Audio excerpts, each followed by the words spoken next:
ਖਬਰਾਂ ਦੇ ਬੁਲੇਟਿਨ ਦੇ ਸਪਾਂਸਰ ਨੇ ਰੀਅਲਟਰ ਗੁਰਜਿੰਦਰ ਸਿੰਘ ਰੰਧਾਵਾ। ਹਰ ਤਰ੍ਹਾਂ ਦੀ ਪ੍ਰਾਪਰਟੀ ਖਰੀਦਣ ਤੇ ਵੇਚਣ ਲਈ ਤੁਸੀਂ ਕਾਲ ਕਰ ਸਕਦੇ ਹੋ। ਸਤਿ ਸ਼੍ਰੀ ਅਕਾਲ ਜੀ, ਤੁਸੀਂ ਦੇਖ ਰਹੇ ਹੋ ਪੰਜਾਬ ਮਿਲ USA TV ਤੇ ਮੈਂ ਸੁਰਭੀ। ਖਬਰਾਂ ਦੇ ਇਸ ਬੁਲੇਟਿਨ 'ਚ ਬਹੁਤ-ਬਹੁਤ ਸਵਾਗਤ। ਪੇਸ਼ਾਨ ਦੇਸ਼ ਤੇ ਵਿਦੇਸ਼ ਨਾਲ ਜੁੜੀਆਂ ਹੋਈਆਂ ਕੁਝ ਖਾਸ ਤੇ ਚੋਣਵੀਆਂ ਖਬਰਾਂ। ਟਰੰਪ ਨੇ ਦਿਖਾਇਆ ਅਮਰੀਕਾ 'ਚ ਪੱਕਾ ਕਰਨ ਵਾਲਾ ਕਾਰਡ। ਹੁਣ ਅਮਰੀਕਾ 'ਚ ਵਿਆਹ ਕਰਾ ਕੇ ਨਹੀਂ ਮਿਲੇਗਾ ਗ੍ਰੀਨ ਕਾਰਡ, ਬਦਲੇ ਨਿਯਮ। ਦੁਨੀਆ ਦੇ ਸਭ ਤੋਂ ਤਾਕਤਵਰ ਪਾਸਪੋਰਟ ਦੀ ਰੈਂਕਿੰਗ ਹੋਈ ਜਾਰੀ।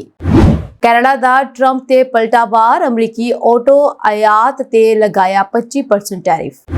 ਕੈਨੇਡਾ ਤੋਂ 6 ਵਾਰ ਡਿਪੋਰਟ ਪ੍ਰਵਾਸੀ ਮੁੜ ਆਇਆ ਅੜਿੱਕੇ। ਅਮਰੀਕਾ 'ਚ ਕੁੜੀ ਨੂੰ ਮਿਲਣ ਗਏ ਭਾਰਤੀ ਨੌਜਵਾਨ ਨੂੰ ਅਦਾਲਤ ਨੇ ਸੁਣਾਈ ਸਜ਼ਾ। ਹੁਣ ਇਹਨਾਂ ਖਬਰਾਂ ਦਾ ਵਿਸਥਾਰ। ਇਸ ਦੇ ਨਾਲ ਹੀ ਦੇਸ਼ ਤੇ ਵਿਦੇਸ਼ ਨਾਲ ਜੁੜੀਆਂ ਹੋਈਆਂ तमाम ਖਬਰਾਂ।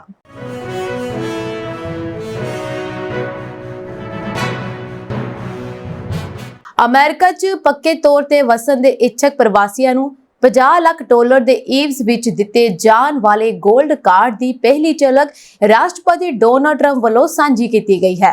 ਗ੍ਰੀਨ ਕਾਰਡ ਦੇ ਬਰਾਬਰ ਦੀ ਵਕਤ ਵਾਲੇ 골ਡ ਕਾਰਡ ਉੱਤੇ ਟਰੰਪ ਕਾਰਡ ਲਿਖਿਆ ਹੋਇਆ ਹੈ ਅਤੇ ਪੱਤਰਕਾਰਾਂ ਦੇ ਨਾਲ ਗੱਲਬਾਤ ਕਰਦਿਆਂ ਰਾਸ਼ਟਰਪਤੀ ਨੇ ਮਖੌਲੀਆ ਅੰਦਾਜ਼ ਵਿੱਚ ਸਵਾਲ ਕੀਤਾ ਕਿ ਤੁਹਾਡੇ ਵਿੱਚੋਂ ਕੋਈ ਇਹ ਕਾਰਡ ਖਰੀਦਣਾ ਚਾਹੇਗਾ। $5 ਮਿਲੀਅਨ ਵਿੱਚ ਇਹ ਤੁਹਾਡਾ ਹੋ ਸਕਦਾ ਹੈ। ਇਹ 골ਡ ਕਾਰਡ ਹੀ ਨਹੀਂ ਸਗੋਂ ਟਰੰਪ 골ਡ ਕਾਰਡ ਹੈ। ਡੋਨਾਲਡ ਟਰੰਪ ਭਾਵੇਂ ਅਮਰੀਕਾ ਵਿੱਚ ਜੰਮੇ ਪਲੇ ਹਨ, ਪਰ ਉਹਨਾਂ ਨੇ ਖੁਦ ਨੂੰ ਕਾਰਡ ਦਾ ਪਹਿਲਾ ਖਰੀਦਦਾਰ ਦੱਸਿਆ। ਟਰੰਪ ਨੇ ਕਿਹਾ ਕਿ ਤਕਰੀਬਨ 2 ਹਫ਼ਤੇ ਦੇ ਅੰਦਰ ਇਹ ਕਾਰਡ ਮਿਲਣੇ ਸ਼ੁਰੂ ਹੋ ਜਾਣਗੇ। 4 ਜੀਆਂ ਦੇ ਇੱਕ ਪਰਿਵਾਰ ਨੂੰ 골ਡ ਕਾਰਡ ਰਾਹੀਂ ਅਮਰੀਕਾ ਦੀ ਧਰਤੀ ਤੇ ਕਦਮ ਰੱਖਣ ਲਈ $2 ਕਰੋੜ ਖਰਚ ਕਰਨੇ ਹੋਣਗੇ। ਇਹ ਕਾਰਡ ਅੱਗੇ ਚੱਲ ਕੇ ਪ੍ਰਵਾਸੀਆਂ ਵਾਸਤੇ ਸਿਟੀਜ਼ਨਸ਼ਿਪ ਦਾ ਰਾਹ ਪੱਧਰ ਕਰੇਗਾ, ਪਰ ਨਿਵੇਸ਼ ਕੀਤੀ ਜਾਣ ਵਾਲੀ ਰਕਮ ਬਹੁਤ ਜ਼ਿਆਦਾ ਮੰਨੀ ਜਾ ਰਹੀ ਹੈ। ਸੂਤਰਾਂ ਦਾ ਕਹਿਣਾ ਹੈ ਕਿ ਕ੍ਰੈਡਿਟ ਕਾਰਡ ਦੇ ਆਕਾਰ ਵਾਲੇ 골ਡ ਕਾਰਡ ਉੱਤੇ ਆਪਣੀ ਤਸਵੀਰ ਛਾਪ ਕੇ ਟਰੰਪ ਆਪਣਾ ਸ਼ੌਂਕ ਪੂਰਾ ਕਰ ਰਹੇ ਹਨ, ਜੋ ਅਸਲ ਵਿੱਚ ਕਰੰਸੀ ਉੱਤੇ ਆਪਣੀ ਤਸਵੀਰ ਚਾਹੁੰਦੇ ਹਨ। ਟਰੰਪ ਦੇ ਇੱਕ ਵਫਾਦਾਰ ਅਤੇ ਸਾਊਥ ਕੈਰੋਲਾਈਨਾ ਤੋਂ ਹਾਊਸ ਆਫ ਰਿਪਰੈਜ਼ੈਂਟੇਟਿਵ ਦੇ ਮੈਂਬਰ ਜੋ ਵਿਲਸਨ $250 ਮੁੱਲ ਵਾਲਾ ਨਵੇਂ ਕਰੰਸੀ ਨੋਟ ਛਾਪਣ ਵਾਸਤੇ ਕਾਨੂੰਨ ਲਿਆਂਦਾ ਜਾ ਰਿਹਾ ਹੈ, ਪਰ ਇਸ ਦੇ ਪਾਸ ਹੋਣ ਦੇ ਆਸਾਰ ਨਹੀਂ। ਦੱਸ ਦਈਏ ਕਿ ਟਰੰਪ ਦੇ 골ਡ ਕਾਰਡ ਤੋਂ ਪਹਿਲਾਂ ਵੀ ਨਿਵੇਸ਼ ਦੇ ਆਧਾਰ ਤੇ ਅਮਰੀਕਾ ਦਾ ਗ੍ਰੀਨ ਕਾਰਡ ਹਾਸਲ ਕੀਤਾ ਜਾ ਸਕਦਾ ਸੀ। EB-5 ਵੀਜ਼ਾ ਯੋਜਨਾ ਅਧੀਨ $8 ਲੱਖ ਦੇ ਨਿਵੇਸ਼ ਦੀ ਸ਼ਰਤ ਤੈਅ ਕੀਤੀ ਗਈ ਅਤੇ ਹਰ ਸਾਲ ਇਸ ਰਾਹੀਂ ਹਜ਼ਾਰਾਂ ਲੋਕ ਵੱਖ-ਵੱਖ ਮੁਲਕਾਂ ਤੋਂ ਅਮਰੀਕਾ ਵੱਲ ਪ੍ਰਵਾਸ ਕਰ ਰਹੇ ਸਨ। ਟਰੰਪ ਦੇ ਦੂਜੀ ਵਾਰ ਸੱਤਾ ਸੰਭਾਲਣ ਮਗਰੋਂ ਕਈ ਇਮੀਗ੍ਰੇਸ਼ਨ ਯੋਜਨਾਵਾਂ ਤੇ ਸਵਾਲੀਆ ਨਿਸ਼ਾਨ ਲੱਗ ਚੁੱਕੇ ਹਨ। ਅਮਰੀਕਾ ਦੇ ਵਿਦੇਸ਼ ਵਿਭਾਗ ਵੱਲੋਂ ਜਾਰੀ ਮਾਰਚ 2025 ਦੇ ਵੀਜ਼ਾ ਬੁਲੇਟਿਨ ਮੁਤਾਬਕ 1 ਨਵੰਬਰ 2019 ਤੋਂ ਪਹਿਲਾਂ EB-5 ਸ਼੍ਰੇਣੀ ਅਧੀਨ ਅਰਜ਼ੀਆਂ ਦਾਇਰ ਕਰਨ ਵਾਲਿਆਂ ਨੂੰ ਗ੍ਰੀਨ ਕਾਰਡ ਮਿਲ ਸਕਦਾ ਹੈ, ਪਰ ਇਸ ਦੇ ਬਾਅਦ ਦਾਖਲ ਹੋਈਆਂ ਅਰਜ਼ੀਆਂ ਬਾਰੇ ਸਪਸ਼ਟ ਤੌਰ ਤੇ ਕਹਿਣਾ ਮੁਸ਼ਕਿਲ ਹੈ। ਇਮੀਗ੍ਰੇਸ਼ਨ ਮਾਹਰਾਂ ਦਾ ਕਹਿਣਾ ਹੈ ਕਿ ਟਰੰਪ ਦੇ 골ਡ ਕਾਰਡ ਤੋਂ ਪਹਿਲਾਂ ਇੱਕ ਪਰਿਵਾਰ $8 ਲੱਖ ਦੇ ਨਿਵੇਸ਼ ਰਾਹੀਂ ਅਮਰੀਕਾ ਦਾ ਗ੍ਰੀਨ ਕਾਰਡ ਹਾਸਲ ਕਰ ਸਕਦਾ ਸੀ, ਪਰ ਹੁਣ ਜ਼ਿਆਦਾਤਰ ਲੋਕਾਂ ਵਾਸਤੇ ਪਰਿਵਾਰ ਸਮੇਤ ਅਮਰੀਕਾ ਆਉਣਾ ਆਰਥਿਕ ਪਹੁੰਚ ਵਿੱਚ ਨਹੀਂ ਰਿਹਾ। ਡੋਨਾਲਡ ਟਰੰਪ ਆਪਣੇ 골ਡ ਕਾਰਡ ਰਾਹੀਂ ਭਵਿੱਖ ਵਿੱਚ ਖਰਬਾਂ ਡਾਲਰ ਇਕੱਤਰਿਤ ਕਰਨ ਦਾ ਦਾਅਵਾ ਕਰ ਰਹੇ ਹਨ, ਪਰ ਅਮਰੀਕਾ ਦੇ ਮੌਜੂਦਾ ਹਾਲਾਤ ਨੂੰ ਵੇਖਦਿਆਂ 골ਡ ਕਾਰਡ ਖਰੀਦਣ ਦੇ ਇੱਛੁਕ ਲੋਕਾਂ ਦੀ ਗਿਣਤੀ ਬਹੁਤ ਵਧਣ ਦੇ ਆਸਾਰ ਨਜ਼ਰ ਨਹੀਂ ਆ ਰਹੇ। ਗੈਰ ਕਾਨੂੰਨੀ ਪ੍ਰਵਾਸੀਆਂ ਨਾਲ ਜਾਨਵਰਾਂ ਵਰਗਾ ਸਲੂਕ ਕੀਤਾ ਜਾ ਰਿਹਾ ਹੈ ਅਤੇ ਅਦਾਲਤੀ ਹੁਕਮਾਂ ਦੀ ਪਰਵਾਹ ਨਾ ਕਰਦਿਆਂ ਉਹ ਡਿਪੋਰਟ ਕੀਤੇ ਜਾ ਰਹੇ ਹਨ। ਜੇ ਤੁਸੀਂ ਅਮਰੀਕੀ ਨਾਗਰਿਕ ਨਾਲ ਵਿਆਹ ਕਰਵਾ ਕੇ 2025 ਵਿੱਚ ਗ੍ਰੀਨ ਕਾਰਡ ਲੈਣ ਦੀ ਯੋਜਨਾ ਬਣਾ ਰਹੇ ਹੋ ਤਾਂ ਇਹ ਖਬਰ ਤੁਹਾਡੇ ਲਈ ਹੈ। ਇਸ ਸਾਲ ਯਾਨੀ ਕਿ 2025 ਵਿੱਚ ਅਮਰੀਕੀ ਨਾਗਰਿਕ ਨਾਲ ਵਿਆਹ ਕਰਨ ਤੋਂ ਬਾਅਦ ਗ੍ਰੀਨ ਕਾਰਡ ਲਈ ਅਰਜ਼ੀ ਦੇਣ ਵਾਲਿਆਂ ਨੂੰ ਫਾਰਮ I-130 ਅਤੇ ਸਟੇਟਸ ਐਡਜਸਟਮੈਂਟ ਦੀ ਪ੍ਰਕਿਰਿਆ ਵਿੱਚ ਵੱਡੇ ਬਦਲਾਅ ਦੇਖਣ ਨੂੰ ਮਿਲਣਗੇ। US citizenship and immigration services ਨੇ ਵਿਆਹ ਦੇ ਆਧਾਰ ਤੇ ਗ੍ਰੀਨ ਕਾਰਡ ਪ੍ਰਾਪਤ ਕਰਨ ਦੀ ਪ੍ਰਕਿਰਿਆ ਵਿੱਚ ਕਈ ਬਦਲਾਅ ਕੀਤੇ ਹਨ। ਇਨ੍ਹਾਂ ਤਬਦੀਲੀਆਂ ਵਿੱਚ ਅਰਜ਼ੀ ਲਈ ਉਡੀਕ ਸਮਾਂ, ਵਿਆਹ ਦੀ ਸੱਚਾਈ ਦਾ ਪਤਾ ਲਗਾਉਣ ਲਈ ਸਖਤ ਤਸਦੀਕ, ਫਾਰਮਾਂ ਵਿੱਚ ਬਦਲਾਅ ਅਤੇ ਵਧੀਆਂ ਹੋਈਆਂ ਫੀਸਾਂ ਸ਼ਾਮਲ ਹਨ। ਅਜਿਹੀ ਸਥਿਤੀ ਵਿੱਚ ਬਿਨੈਕਾਰਾਂ ਨੂੰ ਗ੍ਰੀਨ ਕਾਰਡ ਲਈ ਅਰਜ਼ੀ ਦਿੰਦੇ ਸਮੇਂ ਬਹੁਤ ਸਾਵਧਾਨ ਰਹਿਣਾ ਹੋਵੇਗਾ। ਇੱਕ ਛੋਟੀ ਜਿਹੀ ਗਲਤੀ ਕਾਰਨ ਅਰਜ਼ੀ ਰੱਦ ਹੋ ਸਕਦੀ ਹੈ। HT ਦੀ ਰਿਪੋਰਟ ਅਨੁਸਾਰ ਵਿਆਹ ਦੇ ਆਧਾਰ ਤੇ ਗ੍ਰੀਨ ਕਾਰਡ ਲਈ ਅਰਜ਼ੀ ਦੇਣ ਵਾਲਿਆਂ ਨੂੰ 2025 ਵਿੱਚ ਲੰਬਾ ਇੰਤਜ਼ਾਰ ਕਰਨਾ ਪੈ ਸਕਦਾ ਹੈ। ਬਾਇਓਮੈਟ੍ਰਿਕਸ ਅਪਾਇੰਟਮੈਂਟ ਇੰਟਰਵਿਊਆਂ ਅਤੇ ਪ੍ਰਵਾਨਗੀਆਂ ਵਿੱਚ ਹੁਣ ਪਹਿਲਾਂ ਨਾਲੋਂ ਜ਼ਿਆਦਾ ਸਮਾਂ ਲੱਗ ਰਿਹਾ ਹੈ। USCIS ਨੇ ਵੀ ਸਵੀਕਾਰ ਕੀਤਾ ਹੈ ਕਿ ਪ੍ਰਕਿਰਿਆ ਵਿੱਚ ਦੇਰੀ ਹੋ ਰਹੀ ਹੈ। ਇਸ ਦਾ ਕਾਰਨ ਇਹ ਹੈ ਕਿ ਜਾਂਚ ਅਤੇ ਤਸਦੀਕ ਵਿੱਚ ਬਹੁਤ ਸਮਾਂ ਲੱਗਦਾ ਹੈ। USCIS ਅਧਿਕਾਰੀ ਵਿਆਹਾਂ ਦੀ ਪ੍ਰਮਾਣਿਕਤਾ ਬਾਰੇ ਖਾਸ ਤੌਰ ਤੇ ਸਖਤ ਹਨ। ਅਧਿਕਾਰੀ ਉਹਨਾਂ ਲੋਕਾਂ ਵਿਰੁੱਧ ਸਖਤ ਕਾਰਵਾਈ ਕਰ ਰਹੇ ਹਨ ਜੋ ਅਮਰੀਕੀ ਨਾਗਰਿਕਤਾ ਪ੍ਰਾਪਤ ਕਰਨ ਲਈ ਜਾਲੀ ਵਿਆਹ ਕਰਦੇ ਹਨ। ਅਜਿਹੀ ਸਥਿਤੀ ਵਿੱਚ USCIS ਅਧਿਕਾਰੀ ਵਿੱਤ, ਰਿਹਾਇਸ਼ ਅਤੇ ਸਮਾਜਿਕ ਇਤਿਹਾਸ ਦੀ ਡੂੰਘਾਈ ਦੇ ਨਾਲ ਜਾਂਚ ਕਰਨਗੇ। ਹੁਣ ਇੰਟਰਵਿਊ ਵਿੱਚ ਹੋਰ ਵੀ ਔਖੇ ਸਵਾਲ ਪੁੱਛੇ ਜਾਣਗੇ ਅਤੇ ਹੋਰ ਸਬੂਤਾਂ ਦੀ ਮੰਗ ਕੀਤੀ ਜਾਵੇਗੀ। ਜੇਕਰ ਦਸਤਾਵੇਜ਼ ਪੂਰੇ ਨਹੀਂ ਹਨ ਤਾਂ ਅਰਜ਼ੀ ਰੱਦ ਕਰ ਦਿੱਤੀ ਜਾਵੇਗੀ। USCIS ਨੇ ਫਾਰਮ ਭਰਨ ਦੀ ਫੀਸ ਵਧਾ ਦਿੱਤੀ ਹੈ ਅਤੇ ਫਾਰਮ I-130 ਫੈਮਿਲੀ ਪਟੀਸ਼ਨ ਦਾ ਨਵਾਂ ਸੰਸਕਰਣ ਜਾਰੀ ਕੀਤਾ ਹੈ। ਹੁਣ ਤੱਕ ਅਮਰੀਕਾ ਵਿੱਚ USCIS ਅਕਸਰ ਸਿਰਫ ਦਸਤਾਵੇਜ਼ਾਂ ਦੇ ਆਧਾਰ ਤੇ ਗ੍ਰੀਨ ਕਾਰਡ ਜਾਰੀ ਕਰਦਾ ਸੀ ਅਤੇ ਬਹੁਤ ਸਾਰੇ ਵਿਆਹਾਂ ਲਈ ਗ੍ਰੀਨ ਕਾਰਡ ਇੰਟਰਵਿਊ ਨੂੰ ਛੋੜ ਦਿੰਦਾ ਸੀ।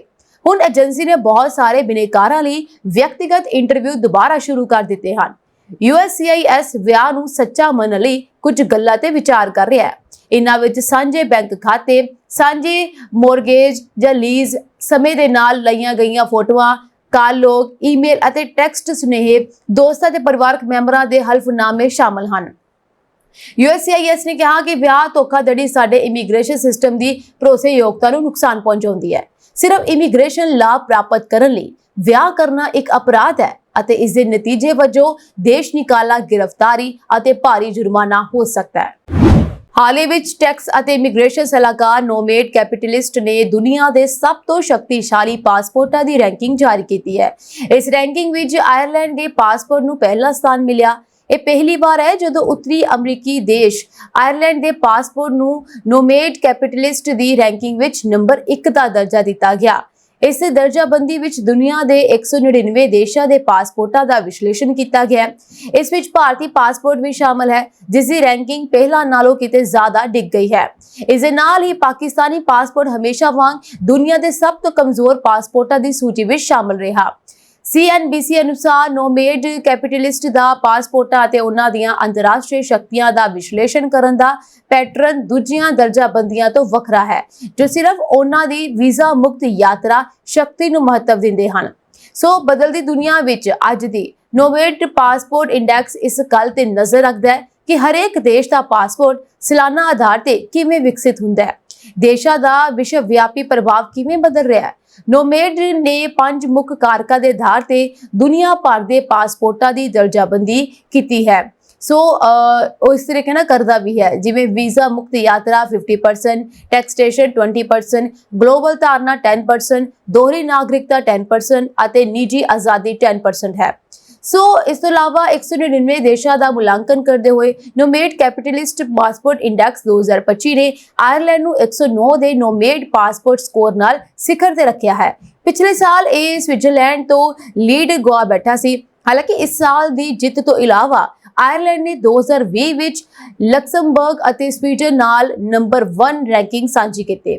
ਨੋਮੇਡ ਕੈਪੀਟਲਿਸਟ ਦੇ ਖੋਜ ਸਹਿਯੋਗੀ ਜੈਵੀਅਰ ਕੋਰੀਆ ਨੇ ਦੱਸਿਆ ਕਿ ਆਇਰਲੈਂਡ ਨੇ ਦੇਸ਼ ਦੀ ਮਜ਼ਬੂਤ ਅੰਤਰਰਾਸ਼ਟਰੀ ਸ਼ਾਖ, ਕਾਰੋਬਾਰ ਅਨੁਕੂਲ ਟੈਕਸ ਨੀਤੀਆਂ ਅਤੇ ਸਮੁੱਚੀ ਨਾਗਰਿਕਤਾ ਲਚਕਤਾ ਕਾਰਨ ਰੈਂਕਿੰਗ ਵਿੱਚ ਵਾਧਾ ਕੀਤਾ ਹੈ। ਆਇਰਲੈਂਡ ਦੇ ਸਿਖਰਲੇ ਸਥਾਨ ਤੋਂ ਇਲਾਵਾ ਚੋਟੀ ਤੇ 10 ਸਭ ਤੋਂ ਮਜ਼ਬੂਤ ਪਾਸਪੋਰਟਾਂ ਦੀ ਸੂਚੀ ਵੀ ਹੋਰ ਦੇਸ਼ਾਂ ਜਿਵੇਂ ਕਿ ਸੂਚੀ ਦੇ ਵਿੱਚ ਹੋਰ ਦੇਸ਼ ਜਿਵੇਂ ਸਵਿਟਜ਼ਰਲੈਂਡ ਜੋ ਦੂਸਰੇ ਨੰਬਰ ਤੇ ਹੈ, ਗ੍ਰੀਸ ਵੀ ਦੂਸਰੇ ਨੰਬਰ ਤੇ ਹੈ, ਪੁਰਤਗਾਲ ਚੌਥੇ ਨੰਬਰ ਤੇ ਹੈ, ਮਾਲਟਾ 5ਵੇਂ ਤੇ, ਇਟਲੀ ਵੀ 5ਵੇਂ ਤੇ, ਲਕਸਮਬਰਗ 7ਵੇਂ ਤੇ, ਫਿਨਲੈਂਡ ਵੀ 7ਵੇਂ ਤੇ, ਨਾਰਵੇ 7ਵੇਂ ਤੇ ਹੈ, ਸੰਯੁਕਤ ਅਰਬ ਅਮੀਰਾਤ 10ਵੇਂ ਤੇ, ਨਿਊਜ਼ੀਲੈਂਡ ਅਤੇ ਆਈਸਲੈਂਡ ਵੀ 10ਵੇਂ ਸਥਾਨ ਤੇ ਆਉਂਦੇ ਹਨ। ਸੋ ਇਸ ਸੂਚੀ ਵਿੱਚ ਸੰਯੁਕਤ ਰਾਜ ਅਮਰੀਕਾ 45ਵੇਂ ਸਥਾਨ ਤੇ ਹੈ, ਜੋ ਸੈਨ ਮੈਰੀਨੋ ਦੇ ਨਾਲ ਬਰਾਬਰ ਹੈ।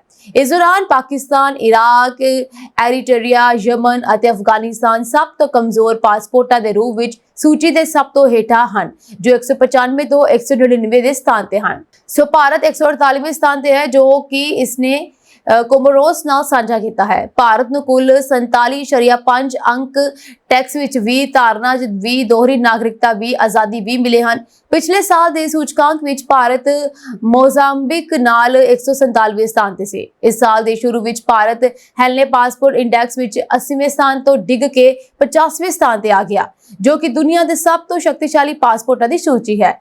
ਇਹ 19 ਸਾਲ ਪੁਰਾਣਾ ਸੂਚਕਾਂਕ ਇੰਟਰਨੈਸ਼ਨਲ 에ਅਰ ਟਰਾਂਸਪੋਰਟ ਐਸੋਸੀਏਸ਼ਨ ਦੇ ਆંકੜੇ ਤੇ ਨਿਰਭਰ ਕਰਦਾ ਹੈ।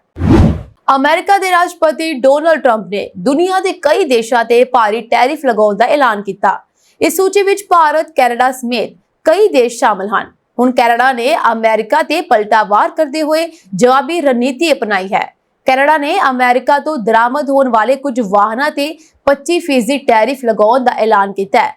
ਕੈਨੇਡਾ ਨੇ ਕਿਹਾ ਕਿ ਉਹ ਵੀਰਵਾਰ ਤੋਂ ਲਾਗੂ ਹੋਏ ਰਾਸ਼ਟਰਪਤੀ ਡੋਨਾਲਡ ਟਰੰਪ ਦੇ ਟੈਰਿਫ ਦੇ ਬਦਲੇ ਵਜੋਂ ਅਮਰੀਕਾ ਤੋਂ ਦਰਾਮਦ ਕੀਤੇ ਜਾਣ ਵਾਲੇ ਕੁਝ ਵਾਹਨਾਂ ਤੇ 25% ਟੈਰਿਫ ਲਗਾਉਣਗੇ।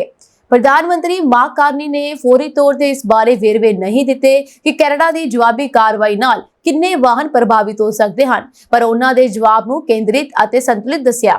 ਗੌਰਤਲਬ ਹੈ ਕਿ ਟਰੰਪ ਵੱਲੋਂ ਪਹਿਲਾਂ ਐਲਾਨੇ ਗਏ ਆਟੋ ਇੰਪੋਰਟ ਤੇ 25% ਟੈਰਿਫ ਵੀਰਵਾਰ ਤੋਂ ਲਾਗੂ ਹੋ ਗਿਆ। ਕੈਨੇਡੀਅਨ ਪ੍ਰਧਾਨ ਮੰਤਰੀ ਨੇ ਕਿਹਾ ਕਿ ਉਸਨੇ ਪਿਛਲੇ ਹਫ਼ਤੇ ਇੱਕ ਫੋਨ ਕਾਲ ਵਿੱਚ ਟਰੰਪ ਨੂੰ ਕਿਹਾ ਸੀ ਕਿ ਉਹ ਉਹਨਾਂ ਟੈਰਿਫਾਂ ਦਾ ਬਦਲਾ ਲਵੇਗਾ। ਕਾਰਨੀ ਨੇ ਕਿਹਾ ਕਿ ਟੈਰਿਫ ਫੈਸਲੇ ਦਾ ਸੰਯੁਕਤ ਰਾਜ ਤੇ ਜ਼ਿਆਦਾ ਪ੍ਰਭਾਵ ਪਵੇਗਾ, ਜਦਕਿ ਕੈਨੇਡਾ ਤੇ ਅਸਰ ਘੱਟ ਹੋਵੇਗਾ। ਕਾਰਨੀ ਨੇ ਕਿਹਾ ਕਿ ਕੈਨੇਡਾ ਆਟੋ ਪਾਰਟਸ ਤੇ ਟੈਰਿਫ ਨਹੀਂ ਲਗਾਏਗਾ ਜਿਵੇਂ ਕਿ ਟਰੰਪ ਨੇ ਕੀਤਾ ਹੈ, ਕਿਉਂਕਿ ਕੈਨੇਡੀਅਨ ਇੱਕ ਏਕੀਕ੍ਰਿਤ ਆਟੋ ਸੈਕਟਰ ਦੇ ਫਾਇਦੇ ਜਾਣਦਾ ਹੈ। ਓਨਟਾਰੀਓ ਜਾਂ ਮਿਸ਼ੀਗਨ ਵਿੱਚ ਪੂਰੀ ਤਰ੍ਹਾਂ ਤਿਆਰ ਤੋਂ ਪਹਿਲਾਂ ਪਾਰਟਸ ਕਈ ਵਾਰ ਕੈਨੇਡਾ US ਰੂਟ ਵਿੱਚੋਂ ਲੰਘਦੇ ਹਨ। ਇਸ ਦੇ ਨਾਲ ਹੀ ਆਟੋਮੇਕਰ ਸੈਂਟਲਿਸਟ ਨੇ ਕਿਹਾ ਹੈ ਕਿ ਉਸਨੇ ਵਿੰਡਸਰ ਕੈਨੇਡਾ ਵਿੱਚ ਆਪਣਾ ਅਸੈਂਬਲੀ ਪਲਾਂਟ 7 ਅਪ੍ਰੈਲ ਤੋਂ 2 ਹਫ਼ਤਿਆਂ ਲਈ ਬੰਦ ਕਰ ਦਿੱਤਾ ਹੈ। ਇਸ ਤੋਂ ਇਲਾਵਾ ਯੂਨੀਫੋਰ ਲੋਕਲ 444 ਦੇ ਪ੍ਰਧਾਨ ਜੇਮਸ ਨੇ ਕਿਹਾ ਕਿ ਆਉਣ ਵਾਲੇ ਹਫ਼ਤਿਆਂ ਵਿੱਚ ਹੋਰ ਸਮਾਂ ਸਾਰਣੀ ਵਿੱਚ ਤਬਦੀਲੀਆਂ ਦੀ ਉਮੀਦ ਹੈ। ਤੁਹਾਨੂੰ ਦੱਸ ਦਈਏ ਕਿ ਆਟੋ ਕੈਨੇਡਾ ਦਾ ਦੂਜਾ ਸਭ ਤੋਂ ਵੱਡਾ ਨਿਰਯਾਤ ਹੈ ਅਤੇ ਇਹ ਸੈਕਟਰ 1,25,000 ਕੈਨੇਡੀਅਨਸ ਨੂੰ ਸਿੱਧੇ ਅਤੇ ਲਗਭਗ 5 ਲੱਖ ਸੰਬੰਧਿਤ ਉਦਯੋਗਾਂ ਵਿੱਚ ਰੋਜ਼ਗਾਰ ਦਿੰਦਾ ਹੈ। ਕਾਰਨੀ ਨੇ ਕਿਹਾ ਅਮਰੀਕੀ ਪ੍ਰਸ਼ਾਸਨ ਨੂੰ ਆਪਣੇ ਲੋਕਾਂ ਦੇ ਸੰਭਾਵੀ ਨੁਕਸਾਨ ਨੂੰ ਦੇਖਦੇ ਹੋਏ ਅੰਤ ਵਿੱਚ ਫੈਸਲਾ ਬਦਲਣਾ ਪਵੇਗਾ। ਕਾਰਨੀ ਨੇ ਵੀ ਕਿਹਾ ਕਿ ਟਰੰਪ ਦੀਆਂ ਕਾਰਵਾਈਆਂ ਕੈਨੇਡਾ ਤੇ ਦੁਨੀਆ ਭਰ ਵਿੱਚ ਗੂੰਜਣਗੀਆਂ। ਕੈਨੇਡਾ ਤੋਂ 6 ਵਾਰ ਡਿਪੋਰਟ ਕੀਤੇ ਪ੍ਰਵਾਸੀ ਦਾ ਮਾਮਲਾ ਸੁਰਖੀਆਂ ਵਿੱਚ ਹੈ, ਜਿਸ ਨੂੰ ਇੱਕ ਵਾਰ ਫਿਰ ਅਮਰੀਕਾ ਭੇਜਣ ਦੀ ਤਿਆਰੀ ਕੀਤੀ ਜਾ ਰਹੀ ਹੈ ਅਤੇ ਇਸ ਵਾਰ ਉਸ ਵਿਰੁੱਧ ਨਾਜਾਇਜ਼ ਪਿਸਤੌਲ ਰੱਖਣ ਦੇ ਦੋਸ਼ ਵੀ ਲਗਾਏ ਗਏ ਹਨ। ਟੋਰਾਂਟੋ ਦੇ ਇਮੀਗ੍ਰੇਸ਼ਨ ਵਕੀਲ ਇਵਾਨ ਗ੍ਰੀਨ, ਜਿਨ੍ਹਾਂ ਦੇ ਕੋਲ ਅਮਰੀਕਾ 'ਚ ਪ੍ਰੈਕਟਿਸ ਕਰਨ ਦਾ ਅਧਿਕਾਰ ਵੀ ਮੌਜੂਦ ਹੈ, ਉਹਨਾਂ ਨੇ ਕਿਹਾ ਕਿ ਬਿਨਾਂ ਸ਼ੱਕ ਇਹ ਬਹੁਤ ਵੱਡਾ ਮਾਮਲਾ ਹੈ ਕਿਉਂਕਿ ਇੱਕ ਪ੍ਰਵਾਸੀ ਗੈਰ ਕਾਨੂੰਨੀ ਤਰੀਕੇ ਨਾਲ 7 ਵਾਰ ਅਮਰੀਕਾ ਤੋਂ ਕੈਨੇਡਾ ਦਾਖਲ ਹੋਇਆ ਅਤੇ ਕਿਸੇ ਨੂੰ ਕੰਨੋ ਕੰਨ ਖਬਰ ਨਾ ਹੋਈ। CBC ਦੀ ਰਿਪੋਰਟ ਮੁਤਾਬਕ 21 ਸਾਲ ਦਾ ਜੈਂਸੀਓ ਅਗਸਤ ਅਤੇ ਦਸੰਬਰ 2024 ਵਿੱਚ 2 ਵਾਰ ਕੈਨੇਡੀਅਨ ਜੇਲ੍ਹ ਵਿੱਚ ਸਜ਼ਾ ਵੀ ਕਰ ਚੁੱਕਿਆ ਹੈ। ਉਹ ਪਹਿਲੀ ਵਾਰ ਸਟੱਡੀ ਵੀਜ਼ਾ ਤੇ ਕੈਨੇਡਾ ਪੁੱਜਾ ਸੀ ਅਤੇ ਦਸੰਬਰ 2022 ਵਿੱਚ ਵੀਜ਼ਾ ਖਤਮ ਹੋਣ ਮਗਰੋਂ ਬਰਨਬੀ ਵਿਖੇ ਸਕਾਈ ਟ੍ਰੇਨ ਸਟੇਸ਼ਨ ਤੇ ਉਸ ਦਾ ਝਗੜਾ ਵੀ ਹੋਇਆ। ਇਮੀਗ੍ਰੇਸ਼ਨ ਵਾਲਿਆਂ ਨੇ ਉਸ ਨੂੰ ਫੜ ਕੇ ਡਿਪੋਰਟ ਕਰ ਦਿੱਤਾ, ਪਰ ਉਹ ਮੁੜ ਕੈਨੇਡਾ ਦਾਖਲ ਹੋ ਗਿਆ। ਫਰਵਰੀ 2023 ਵਿੱਚ ਉਸ ਨੂੰ ਡਿਪੋਰਟ ਕਰਦਿਆਂ ਕੈਨੇਡਾ ਵਿੱਚ ਦਾਖਲ ਹੋਣ ਤੇ ਮੁਕੰਮਲ ਪਾਬੰਦੀ ਲਗਾ ਦਿੱਤੀ ਗਈ, ਪਰ ਕਾਗਜ਼ੀ ਹੁਕਮ ਉਸ ਨੂੰ ਰੋਕ ਨਾ ਸਕੇ ਅਤੇ ਡਿਪੋਰਟ ਕੀਤੇ ਜਾਣ ਤੋਂ ਕੁਝ ਦਿਨ ਬਾਅਦ ਮੁੜ ਕੈਨੇਡਾ ਆ ਗਿਆ। 2 ਜੁਲਾਈ 2024 ਨੂੰ ਇੱਕ ਵਾਰ ਫਿਰ ਡਿਪੋਰਟ ਕੀਤਾ ਗਿਆ ਅਤੇ 16 ਦਿਨ ਬਾਅਦ ਮੁੜ ਦੇਸ਼ ਨਿਕਾਲਾ ਦਿੱਤਾ ਗਿਆ। ਉਸਦੇ ਕੈਨੇਡਾ ਦਾਖਲ ਹੋਣ ਦਾ ਕੋਈ ਰਿਕਾਰਡ ਨਹੀਂ, ਪਰ ਸਭ ਕੁਝ ਕਾਨੂੰਨ ਦੇ ਵਿਰੁੱਧ ਹੋ ਰਿਹਾ ਸੀ। ਆਖਰੀ ਵਾਰ ਜੈਂਸੀਓ ਨੂੰ 8 ਜਨਵਰੀ 2025 ਨੂੰ ਡਿਪੋਰਟ ਕੀਤਾ ਗਿਆ, ਪਰ ਅਗਲੇ ਹੀ ਦਿਨ ਵਾਸ਼ਿੰਗਟਨ ਦੇ ਬੈਲੰਗਮ ਤੋਂ ਹਥਿਆਰ ਖਰੀਦ ਕੇ ਮੁੜ ਕੈਨੇਡਾ ਪੁੱਜ ਗਿਆ। RCMP ਦੇ ਇੱਕ ਅਫਸਰ ਨੇ ਉਸ ਨੂੰ ਬਰਨਬੀ ਦੇ ਸ਼ਾਪਿੰਗ ਸੈਂਟਰ ਵਿੱਚ ਦੇਖਿਆ ਅਤੇ ਗ੍ਰਿਫਤਾਰ ਕਰਕੇ ਸਰੀ ਦੇ ਇਮੀਗ੍ਰੇਸ਼ਨ ਹੋਲਡਿੰਗ ਸੈਂਟਰ ਵਿੱਚ ਬੰਦ ਕਰ ਦਿੱਤਾ। ਇਮੀਗ੍ਰੇਸ਼ਨ ਵਕੀਲਾਂ ਦਾ ਕਹਿਣਾ ਹੈ ਕਿ ਅਮਰੀਕਾ ਅਤੇ ਕੈਨੇਡਾ ਦੇ ਬਾਰਡਰ ਤੇ ਜ਼ਿਆਦਾਤਰ ਹਿੱਸੇ ਨਿਗਰਾਨੀ ਹੇਠ ਨਹੀਂ। ਅਜਿਹੇ ਵਿੱਚ ਜੇ ਕੋਈ ਕੈਨੇਡਾ ਦਾਖਲ ਹੋਣਾ ਚਾਹੇ ਤਾਂ ਕੋਈ ਵੱਡੀ ਦਿੱਕਤ ਨਹੀਂ ਆਉਂਦੀ। ਜੈਂਸੀਓ ਦਾ ਮਾਮਲਾ ਹੋਰ ਵੀ ਗੁੰਝਲਦਾਰ ਹੈ ਕਿਉਂਕਿ ਮਾਨਸਿਕ ਸਿਹਤ ਸਮੱਸਿਆਵਾਂ ਕਰਕੇ ਉਹ ਬੋਲ ਨਹੀਂ ਸਕਦਾ ਅਤੇ 15 ਸਾਲ ਦੀ ਉਮਰ ਤੋਂ ਬੇਘਰ ਹੈ।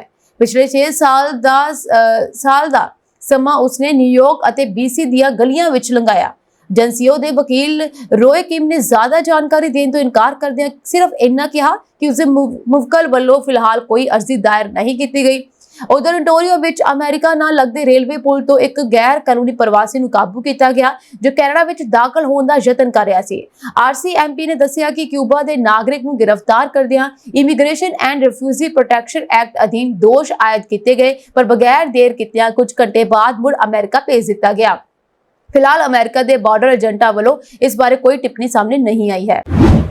ਅਮਰੀਕਾ ਤੋਂ ਇੱਕ ਬੇहद ਹੈਰਾਨ ਕਰਨ ਵਾਲੀ ਖਬਰ ਸਾਹਮਣੇ ਆ ਰਹੀ ਹੈ, ਜਿੱਥੇ ਗੈਰ ਕਾਨੂੰਨੀ ਤੌਰ ਤੇ ਰਹਿਣ ਵਾਲੇ ਇੱਕ ਗੁਜਰਾਤੀ ਨੌਜਵਾਨ ਕੀਰਤਨ ਪਟੇਲ ਨੂੰ 10 ਸਾਲ ਦੀ ਕੈਦ ਦੀ ਸਜ਼ਾ ਸੁਣਾਈ ਗਈ। ਜਾਣਕਾਰੀ ਅਨੁਸਾਰ ਅਮਰੀਕਾ ਦੇ ਫਲੋਰੀਡਾ ਵਿੱਚ ਰਹਿਣ ਵਾਲੇ ਪਟੇਲ ਨੂੰ ਇੱਕ ਨਾਬਾਲਗ ਕੁੜੀ ਨਾਲ ਸਰੀਰਕ ਸੰਬੰਧ ਬਣਾਉਣ ਦੇ ਇਰਾਦੇ ਨਾਲ ਮਿਲਣ ਕਾਰਨ ਉਸ ਨੂੰ ਇਨ੍ਹਾਂ ਹਾਲਾਤਾਂ ਦਾ ਸਾਹਮਣਾ ਕਰਨਾ ਪੈ ਰਿਹਾ ਹੈ। ਦਰਅਸਲ ਜਿਸ ਕੁੜੀ ਨੂੰ ਉਹ ਮਿਲਣ ਲਈ ਗਿਆ ਸੀ ਉਹ ਕੁੜੀ ਨਹੀਂ ਸਗੋਂ ਆਪਣੇ ਆਪ ਨੂੰ ਇੱਕ 13 ਸਾਲ ਦੀ ਕੁੜੀ ਦੱਸਣ ਵਾਲਾ ਹੋਮਲੈਂਡ ਸਿਕਿਉਰਿਟੀ ਇਨਵੈਸਟੀਗੇਸ਼ਨ ਦਾ ਇੱਕ ਅੰਡਰਕਵਰ ਏਜੰਟ ਸੀ। ਇਨ੍ਹਾਂ ਦੋਵਾਂ ਦੀ ਸੋਸ਼ਲ ਮੀਡੀਆ ਰਾਹੀਂ ਗੱਲਬਾਤ ਸ਼ੁਰੂ ਹੋਈ ਤੇ ਦੋਵਾਂ ਨੇ ਇਸ ਦੌਰਾਨ ਮਿਲਣ ਦੀ ਯੋਜਨਾ ਬਣਾਈ। ਇਸ ਤੋਂ ਬਾਅਦ ਜਦੋਂ ਪਟੇਲ ਉਕਤ ਕੁੜੀ ਨੂੰ ਮਿਲਣ ਪਹੁੰਚਿਆ ਤਾਂ ਉੱਥੇ ਉਸ ਨੂੰ ਹੋਮਲੈਂਡ ਸਿਕਿਉਰਿਟੀ ਵੱਲੋਂ ਗ੍ਰਿਫਤਾਰ ਕਰ ਲਿਆ ਗਿਆ। ਇਸ ਮਾਮਲੇ 'ਚ ਜਾਂਚ ਮਗਰੋਂ ਅਦਾਲਤ ਨੇ ਪਟੇਲ ਨੂੰ 10 ਸਾਲ ਦੀ ਕੈਦ ਦੀ ਸਜ਼ਾ ਸੁਣਾਈ ਹੈ। ਜ਼ਿਕਰਯੋਗ ਹੈ ਕਿ ਉਸ ਏਜੰਟ ਨੇ ਕੁੜੀ ਹੋਣ ਦੀ ਗੱਲ ਦੱਸਣ ਮਗਰੋਂ ਆਪਣੀ ਉਮਰ 13 ਸਾਲ ਦੱਸੀ ਸੀ, ਪਰ ਇਸ ਦੇ ਬਾਵਜੂਦ ਉਸ ਨਾਲ ਸੰਬੰਧ ਬਣਾਉਣ ਦੀ ਇੱਛਾ ਲਈ ਮਿਲਣ ਕਾਰਨ ਪਟੇਲ ਨੂੰ ਇਹ ਸਜ਼ਾ ਸੁਣਾਈ ਗਈ ਹੈ। ਅਮਰੀਕੀ ਕਾਨੂੰਨ ਅਨੁਸਾਰ ਜੇਕਰ ਕੋਈ ਬਾਲਗ ਵਿਅਕਤੀ ਕਿਸੇ ਨਾਬਾਲਗ ਨਾਲ ਸੰਬੰਧ ਬਣਾਉਂਦਾ ਹੈ ਤਾਂ ਇਸ ਨੂੰ ਬਹੁਤ ਗੰਭੀਰ ਅਪਰਾਧ ਮੰਨਿਆ ਜਾਂਦਾ ਹੈ। ਇਸ ਮਾਮਲੇ 'ਚ ਮੁਲਜ਼ਮ ਨੂੰ ਦੋਸ਼ੀ ਪਾਏ ਜਾਣ ਤੇ 10 ਸਾਲ ਦੀ ਕੈਦ ਤੋਂ ਲੈ ਕੇ ਉਮਰ ਕੈਦ ਤੱਕ ਦੀ ਸਜ਼ਾ ਵੀ ਸੁਣਾਈ ਜਾ ਸਕਦੀ ਹੈ।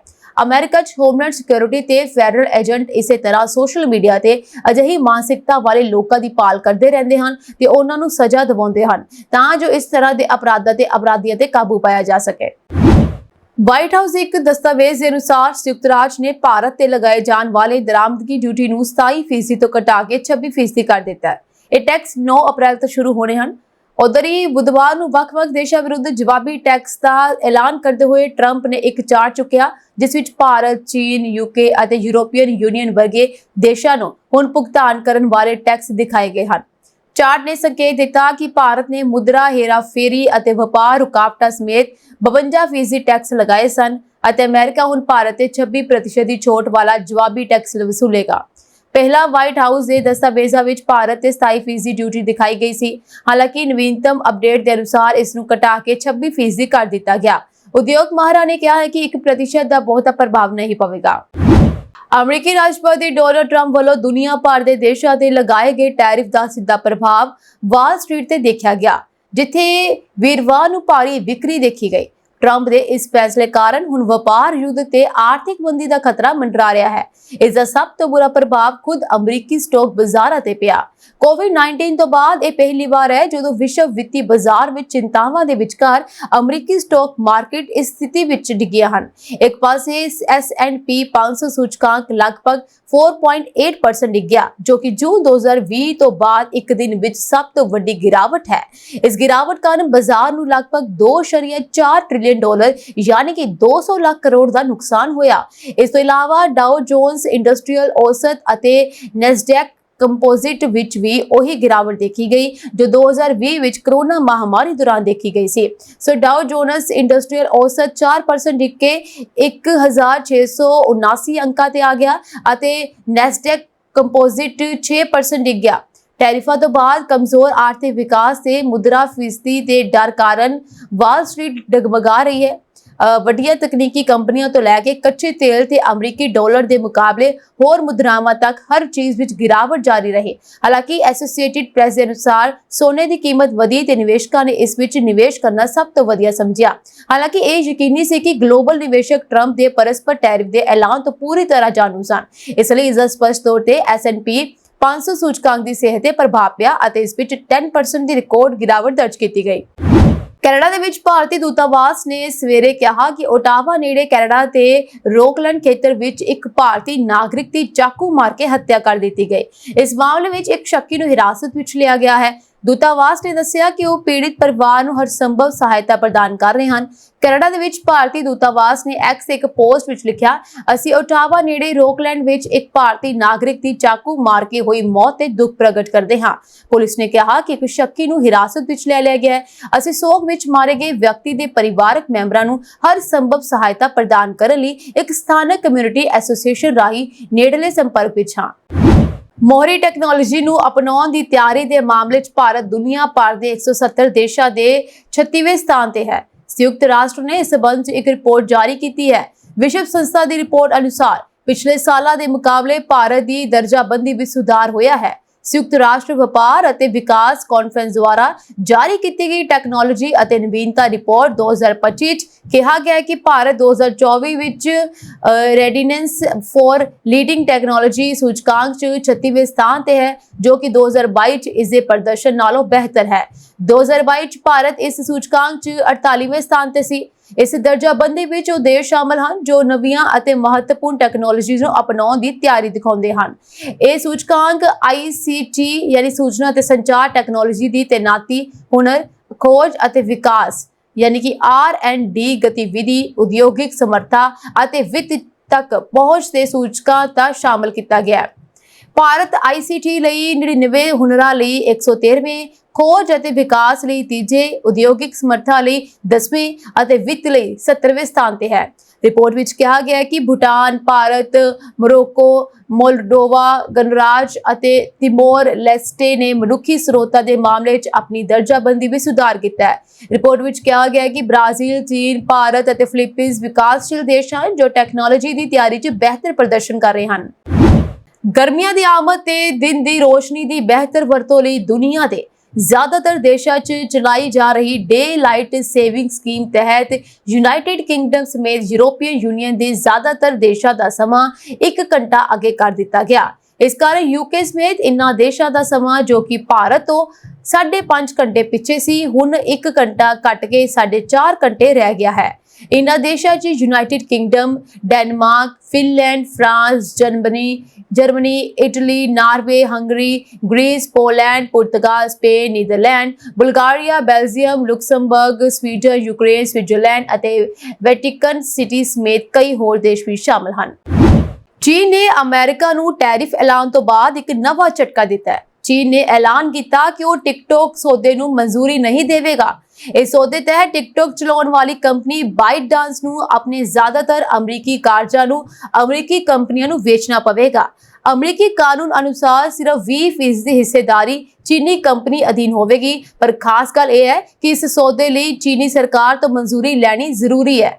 ਇਸ ਦੌਰਾਨ 4 ਅਪ੍ਰੈਲ ਨੂੰ ਡੋਨਾਲਡ ਟਰੰਪ ਨੇ ਅਮਰੀਕਾ ਵਿੱਚ ਟਿਕਟੌਕ ਦੀ ਹਿੱਸੇਦਾਰੀ ਵੇਚਣ ਦੀ ਆਖਰੀ ਮਿਤੀ 75 ਦਿਨ ਵਧਾ ਦਿੱਤੀ ਹੈ। ਸੂਤਰਾਂ ਅਨੁਸਾਰ ਇਸ ਸੌਦੇ ਨੂੰ 2 ਅਪ੍ਰੈਲ ਤੱਕ ਲਗਭਗ ਅੰਤਿਮ ਰੂਪ ਦੇ ਦਿੱਤਾ ਗਿਆ ਸੀ, ਪਰ ਉਸ ਦਿਨ ਟਰੰਪ ਦੇ ਟੈਰਿਫ ਐਲਾਨ ਨੇ ਸਭ ਕੁਝ ਵਿਗਾੜ ਦਿੱਤਾ। ਹੁਣ ਟਰੰਪ ਦਾ ਕਹਿਣਾ ਹੈ ਕਿ ਉਹ ਟਿਕਟੌਕ ਸੌਦੇ ਦੀ ਖਾਤਰ ਚੀਨ ਤੇ ਟੈਰਿਫ ਘਟਾਉਣ ਲਈ ਤਿਆਰ ਹੈ।